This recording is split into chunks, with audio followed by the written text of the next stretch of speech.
everybody and their mothers promoting lymphatic drainage and different tools and all these fancy gadgets about what you need in order for your lymphatic system to start moving again. In this video, I'm gonna cut the crap. Yep.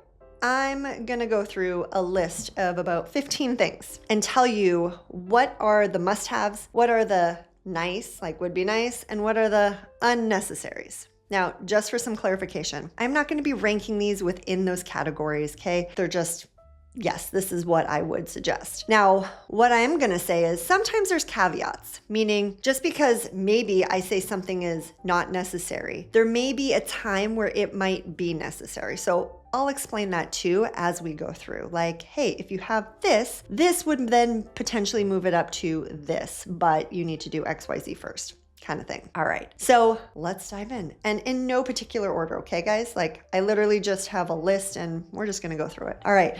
A rebounder. I love my rebounder. You can see my rebounder is in the back. I have it in my office so that I can literally take a break and just go bounce. Now, this is not a must-have though. It is a would be nice. Now, why would it be nice? Because you don't need it. Like, you literally can like go and like bounce on the floor and like do some other things. So it's not necessary, like it's not a must-have, but it is a would be nice because it works. It works really well. Next, vibration plate. My vibration plate is right there.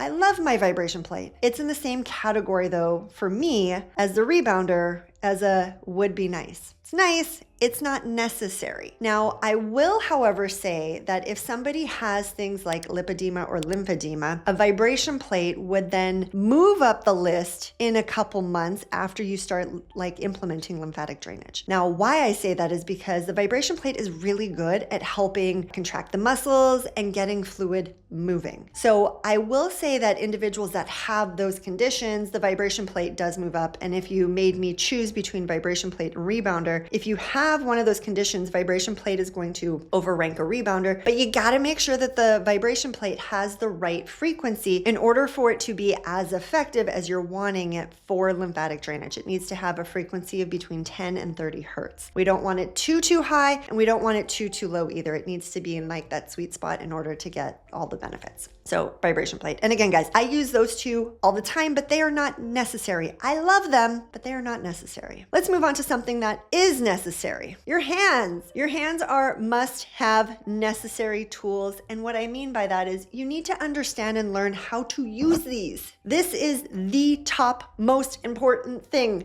if you want to get your lymph moving, plain and simple. You gotta know the node locations. You gotta know the direction to move the fluid. And the best way is by using your hands. So spend the time and effort learning how to use these tools, because once you use these tools, you can then start to implement other tools. Because other tools I have ranked lower down just because this is the most important thing. Remember, pressure is important for lymphatic drainage. So if I give you something and all of a sudden you just go super deep, right?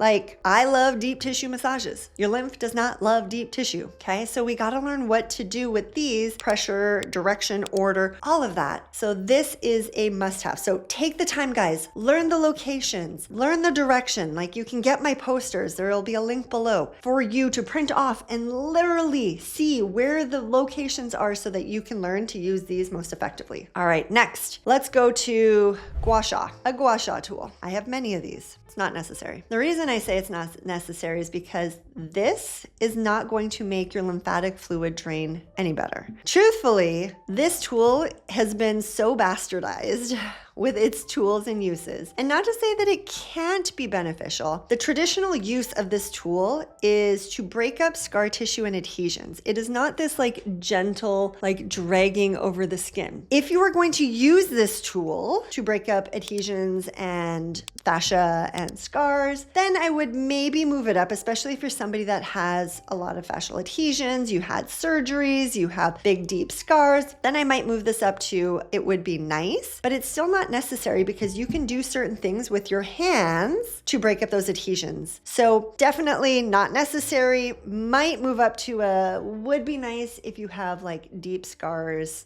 fascial adhesions, things like that, like I said. So gua sha, not necessary. Next, let's go to sauna. A sauna is more of a would be nice. It is not required. It is not specifically going to move your lymph per se, unless you're going to go in and out of cold. So if you go, say, from your sauna to a cold shower, what that's going to do is it's going to create a pumping mechanism that will help move lymph. But the sauna in and of itself isn't going to specifically help move congested lymph. Now, it is going to help support other drainage pathways, which is why I say, like, it would be nice, but it's definitely not a must-have. Next, let's go with movement. Movement is a must-have. A must-have, meaning we have to train ourselves just to get up and move our body more. And it can be things like incorporating neurolymphatic movement. It can be things like incorporating myofascial movement. It can be things like just going for a walk, moving our body, getting up every hour to move our body. That is a must-have. That is really going to take our lymphatic drainage to the next level, because when we sit, our lymph gets stagnant. Remember, a lymph doesn't move unless we move. So movement, getting up and moving your body, must have. Must. Absolute must. Next, let's go to red light therapy. This is a big one. This one is getting a whole lot of press, a whole lot of attention now. And there's some pretty cool research coming out. I will say that it is more of the would be nice. I have a red light. I love mine. I use mine at night. It sets the stage. It does a bunch of amazing things, but it's going to help lymphatic drainage as a secondary, not as a primary, meaning it'll help support other things like sleep. It'll help support things like mitochondrial function. It'll help a lot of other things, but it's not going to help move the lymphatic fluid. So if you have lymphatic congestion and your main goal is lymphatic drainage and movement, red light might not be the direction I would go. With that being said, there is a caveat. There's some really cool research right now showing that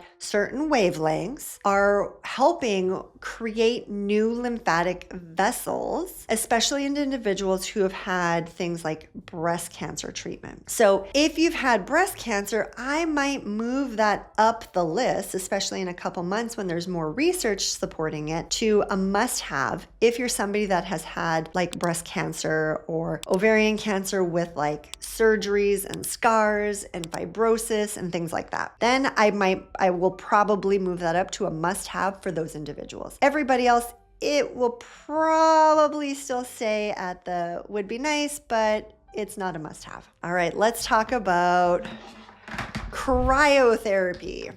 So ice baths, wands. Okay, these are nice. They're not necessary. The reason I say they're nice is these two are going to help support lymphatic drainage secondarily, meaning I like to use it as a means of supporting my vagus nerve, getting into a parasympathetic state. Now, I don't need to have an ice wand to do that. I can use a pack of peas. I can use an ice cube. I can do a lot of other things. So the ice wands aren't necessary. They would be nice. They make it easier, definitely easier. I can go and grab these out of my freezer and just rub them down my neck to calm down, to activate my parasympathetic nervous system, but it's not necessarily a must-have because I could opt for one of the other things like sticking an ice cube in my freezer. So cold therapy, things like this, they're definitely nice. They're supportive, but they're not must-haves. All right, massage gun, not necessary. Plain and simple. Not necessary. Massage guns are just too aggressive, even on the low settings, for lymphatic drainage in and of itself. And if you have really tight muscles, then you got to work on that. But massage gun, just not necessary. That is not one of my go-tos to support lymphatic drainage. But on the other hand, a vibration ball, in my opinion, is a must-have. This is something that I travel with. I love this vibration ball. And you might be like, well, wait a minute, Dr. Caitlin, you just said a vibration plate is a nice, but it's not a must-have. Why is this a must-have? Well, this is a must-have because I can go and stimulate my specific 7 lymph nodes. I can even work on areas to help with the lymphatic fluid in the vessels. It's compact. It's pretty affordable. You can get it for less than $60 American. So this I have seen makes a massive difference in drainage, which is why This is the must-have, and the vibration plate is would be nice. The vibration plate, a little more expensive, out of a lot of people's budgets, and you can only use it at home. Like, you can't really travel with it. So must-have though. Freaking love this thing. And you can do it for more than just lymphatic drainage. That's the other thing. Like, you can use this for supporting your parasympathetic nervous system. So it's not just only for lymphatic drainage. You can do, like I said, nervous system, and you can even use this to help with muscles if you need. Now, what makes this different than the massage gun is this is not as aggressive. This is far more gentle and it's more vibration, whereas the massage gun is more like and like the pounding. We don't want that. All right, compression garments or like those boots or the arm things. Okay, I'm gonna say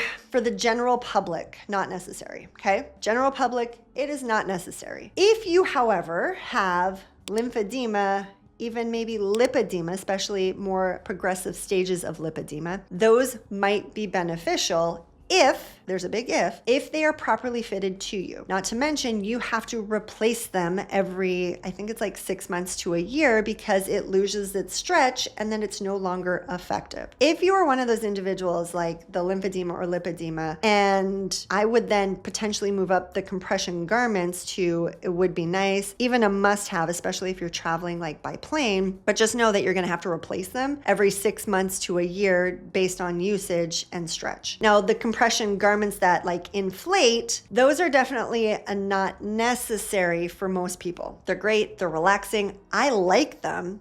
Don't get me wrong, I've used them plenty of times. They're just not necessary. If you, however, again, have lipedema, lymphedema, and you have one at home, then I would move it up to maybe a would be nice to have, especially if it falls within your budget. So that's where the compression goes. Next we have, oh, let's go here, cups.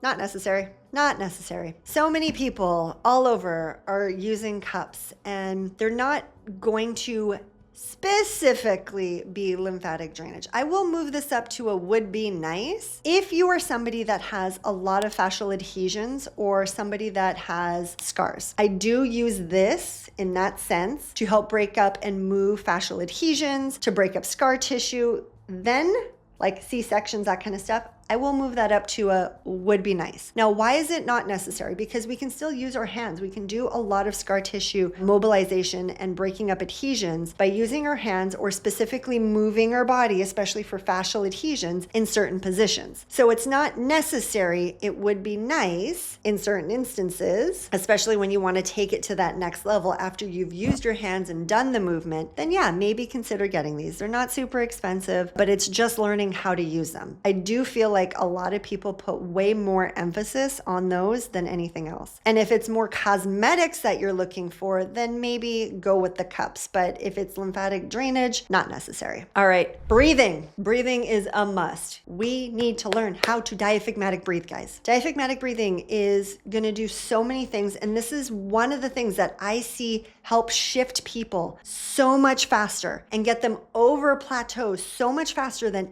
any other tool out there. One, it's gonna stimulate our nervous system. So it's gonna help get us into a parasympathetic state. But two, it acts as a pump for all of the fluid from our belly button down to our toes to pump up to our clavicle, our left clavicle. Now I know the camera's flipped. This is my left clavicle, so I could point over here so that it's the same as yours. But it's gonna pull all of that fluid up and help it drain. So diaphragmatic breathing is a must. Take the time to learn how to diaphragmatic breathe. Next, let's just take a look and see, what did I forget? There are 2 left, and they're both must-haves. Bum, bum, bum. Actually, one is a definite must-have, and the other one is it would be nice to a must-have. Okay, let's go with that one first. A dry brush. Dry brushing would be nice, and it will move up to a must-have, especially for somebody that has lymphatic congestion on the backside of you. If you can get a nice wand that has like a handle, that way it makes it easier to reach. The dry brushing does a couple things. So it helps move fluid, but you need to know pressure first, which is why using our hands is the most important. But it's also going to do things like help exfoliate skin. It's going to stimulate the skin. It's going to have some neurofeedback.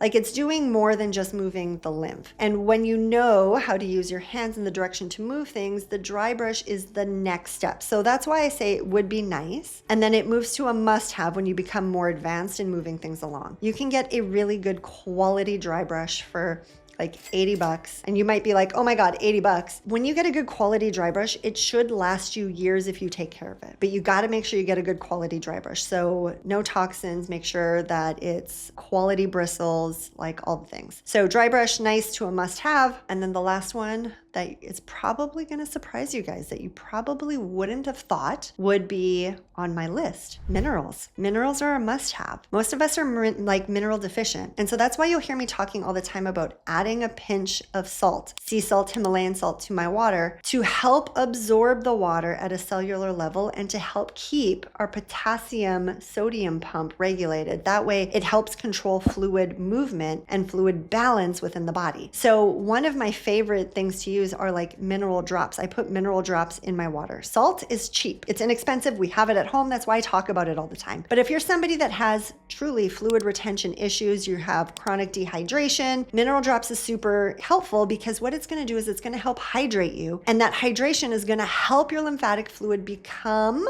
more fluid and keep things moving. So those are the difference between the must-haves, the would be nice, and the not necessaries. Again, guys, this is just my professional and personal opinion based on the thousands of people that I've worked with. Get the must-haves down, learn it, implement it, and then once you get there, then you can start implementing the would be nice. And if you're somebody that has the lymphedema or lipedema, that does shift things at times, but the must-haves still have to be learned and implemented first and foremost before some of those other tools get implemented or before we start to purchase and using them. They just won't be as effective until we get those must-haves down. I hope this was helpful, and I hope you guys see why I don't sit here promoting a whole ton of products is because they're great, there's a time and a place, but we gotta really learn the must-haves first. Let me know below if there's anything that I forgot or you want me to do a second part with whatever you come up with. And if you've seen something, heard something, let me know and maybe a part 2 will come up. Thanks for being here and happy draining.